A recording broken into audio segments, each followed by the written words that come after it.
altura deste prédio? Qual a área deste apartamento? Qual a capacidade desta caixa d'água?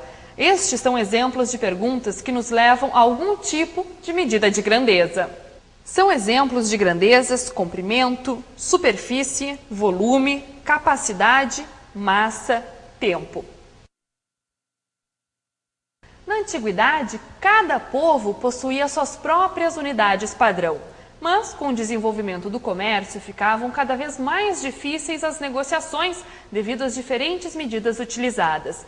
Então, na época da Revolução Francesa, a Academia de Ciências da França foi encarregada de criar um único sistema de medidas. Surgiu o sistema métrico decimal, que posteriormente foi ampliado e deu origem ao Sistema Internacional de Unidades. A palavra metro vem do grego metron e significa o que mede. Metro é uma unidade do Sistema Internacional de Unidades definida como o comprimento do trajeto percorrido pela luz no vácuo durante o seguinte intervalo de tempo. Além do metro, existem também os seus múltiplos e submúltiplos. Os múltiplos são usados para medir grandes distâncias. Seus prefixos são quilo, hecto e deca. Os submúltiplos são usados para medir pequenas distâncias. Seus prefixos são deci, centi e mili. Cada unidade de comprimento é 10 vezes maior que a unidade imediatamente inferior.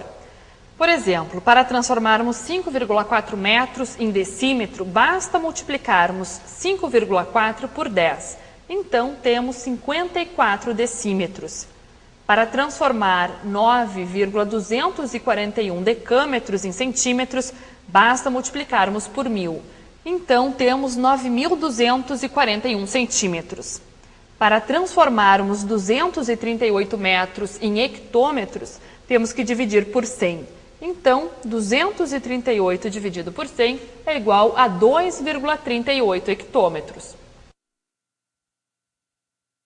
Usamos as medidas de superfície para responder perguntas do tipo: qual a área desta sala? Qual a área deste terreno?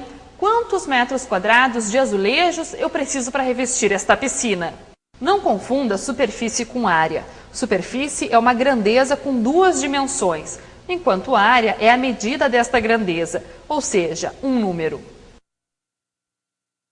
A unidade fundamental de superfície chama-se metro quadrado.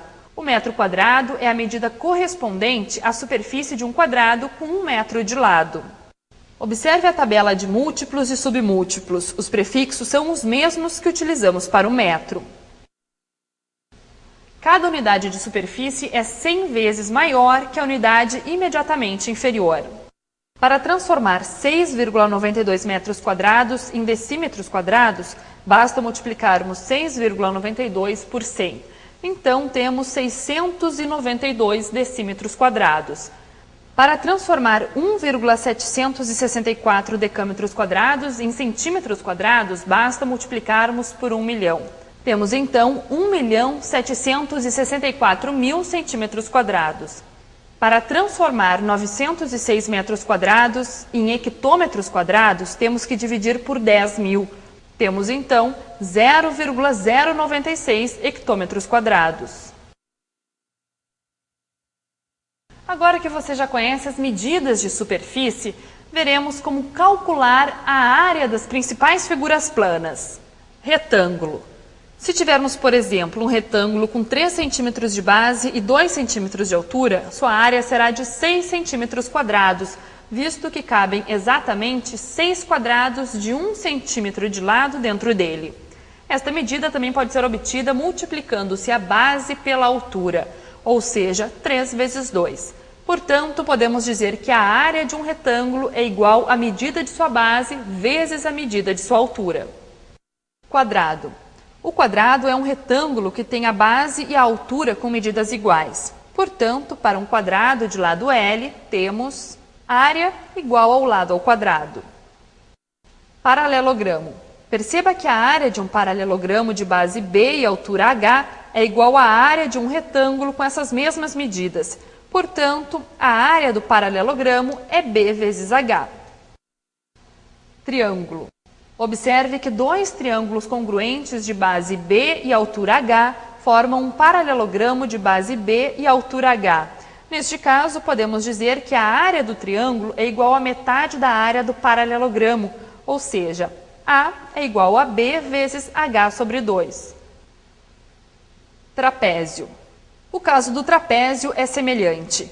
Observe que dois trapézios congruentes de base maior B, base menor B minúsculo e altura h formam um paralelogramo onde a base vale B maiúsculo mais B minúsculo e altura h. Neste caso, podemos dizer que a área do trapézio é igual à metade da área deste paralelogramo, ou seja, A igual a B mais B minúsculo vezes h sobre 2. Losango. Observe que a área de um losango cujas diagonais são D e D minúsculo é igual à metade da área do retângulo que possui essas mesmas medidas como base e altura. Portanto, a área do losango é igual a D vezes D minúsculo sobre 2. Círculo. No caso do círculo, dividindo em partes iguais e decompondo, percebemos que a sua área corresponde à metade da área de um retângulo de base 2πr e altura r. Portanto, a área é igual a πr ao quadrado.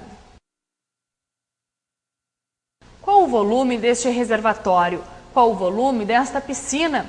Quantos metros cúbicos podem ser transportados por este caminhão? Essas são algumas situações onde devemos utilizar as unidades de volume. São problemas que envolvem o uso de 3 dimensões: o comprimento, a largura e a altura. A unidade fundamental de volume chama-se metro cúbico. O metro cúbico é a medida correspondente ao espaço ocupado por um cubo com 1 metro de aresta. Observe a tabela de múltiplos e submúltiplos.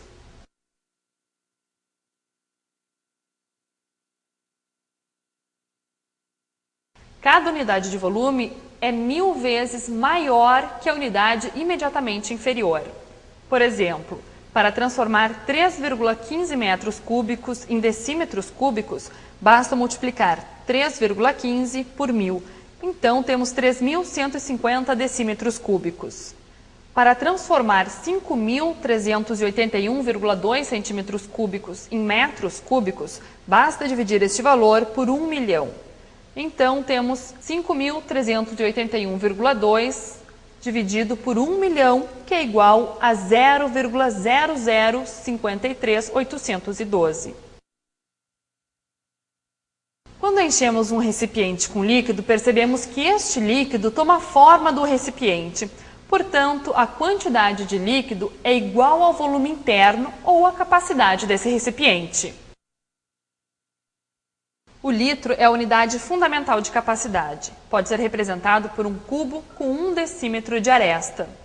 Portanto, podemos dizer que 1 litro é igual a 1 decímetro cúbico.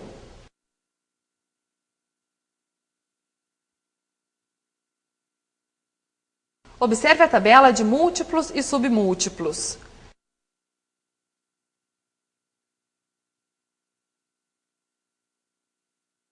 Cada unidade de capacidade é 10 vezes maior que a unidade imediatamente inferior. Para transformar 3,89 litros em mililitros, basta multiplicar 3,89 por 1000. Então, temos 3.890 mililitros. Para transformar 91 centilitros em hectolitros, basta dividir 91 por 10.000. Então, 91 dividido por 10.000 é igual a 0,0091 hectolitros.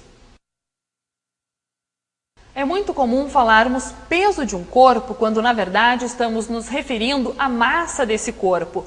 Vamos ver qual a diferença entre esses dois conceitos. Massa é a quantidade de matéria que um corpo possui. Portanto, é um valor constante em qualquer lugar da Terra ou fora dela. Peso é a força exercida sobre um corpo pela atração gravitacional da Terra. Por esse motivo, o peso varia de acordo com o local em que o corpo se encontra. A massa de uma pessoa na Terra ou na Lua tem o mesmo valor. Já o peso é 6 vezes maior na Terra do que na Lua, pois a gravidade terrestre é 6 vezes maior que a gravidade lunar. A unidade fundamental de massa é o quilograma. O quilograma é a massa de 1 decímetro cúbico de água destilada a temperatura de 4 graus Celsius. Apesar do quilograma ser a unidade fundamental de massa, utilizamos na prática o grama como a unidade principal. Para a água pura, a uma temperatura de 4 graus Celsius, temos as seguintes relações.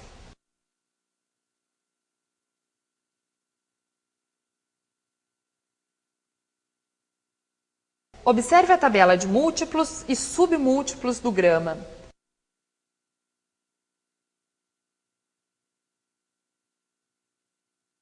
Cada unidade de massa é 10 vezes maior que a unidade imediatamente inferior. Para transformar 2,672 kg em decagramas, devemos multiplicar 2,672 por 100. Temos, então, 267,2 decagramas. Para transformar 3.796,5 mg em gramas, basta dividir por 1.000. Então, 3.796,5 dividido por 1.000 corresponde a 3,7965 gramas. Em nosso dia a dia, são comuns perguntas do tipo: qual a duração desse jogo? Qual o tempo dessa viagem? Qual o tempo feito por este corredor? Para responder a todas essas perguntas, precisamos utilizar as medidas de tempo. A unidade de tempo escolhida como padrão no sistema internacional é o segundo, que equivale a 1 sobre 86.400 de um dia. Mas atenção! As medidas de tempo não pertencem ao sistema métrico decimal. Por isso, nunca escreva 1,20 horas para representar 1 hora e 20 minutos. Observe a tabela a seguir. Os submúltiplos do segundo são décimos de segundo, centésimos de segundo, milésimos de segundo. Para transformar 720 segundos em minutos, devemos dividir 720 por 60. Então, temos 12 minutos. Para transformar 48 horas em dias, basta dividir 48 por 24. Então, temos 2 dias. Para transformar 0,1 dia em horas, basta multiplicar 0,1 por 24. Então, temos 2,4 horas. Mas como faríamos para expressar 2,4 horas em horas e minutos? Vamos verificar. 2,40 horas. Isto é igual a 2 horas mais 40 sobre 100 horas. Agora precisamos saber quanto 40 sobre 100 horas representa em minutos. 40 sobre 100 vezes 60. Simplificando, 4 vezes 6 igual a 24. Portanto, 2 horas mais 40 sobre 100 horas é igual a 2 horas e 24 minutos.